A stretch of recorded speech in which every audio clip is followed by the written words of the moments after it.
Вот эта самая труба стала причиной того, что в Сухуми не было 2 дня воды.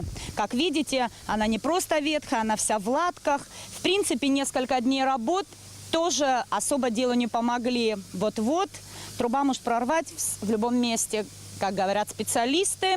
Это ненадолго, неделю, максимум 2.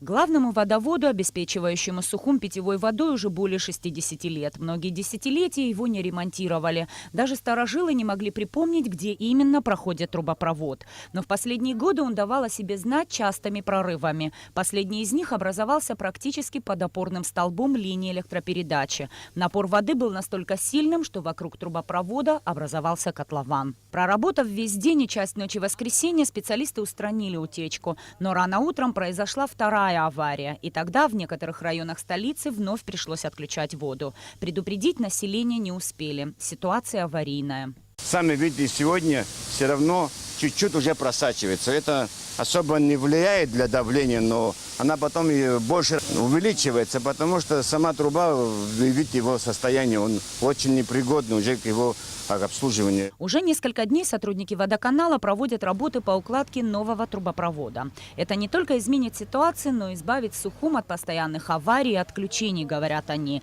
Все работы проводятся в рамках российской инвестпрограммы.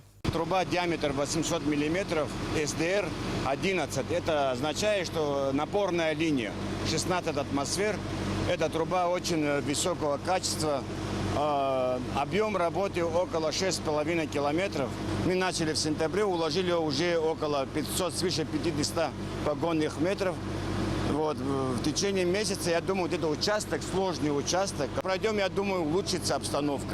По технике эксплуатации в районе укладки крупного водовода нельзя возводить жилища и сельхозпостройки. С каждой стороны к трубе должен быть свободный подход по 10 метров. И это обязательное условие. Несмотря на его отсутствие, специалисты каждый день с 8 утра до 10 ночи соединяют трубы, роют траншеи и укладывают новый трубопровод. Все работы идут по установленному графику, нарушить который не смогут даже погодные условия.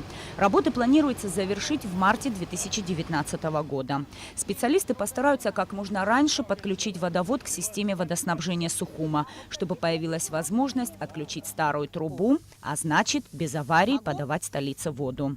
Нисфа Аршбельдар Дамиров, Абхазское телевидение.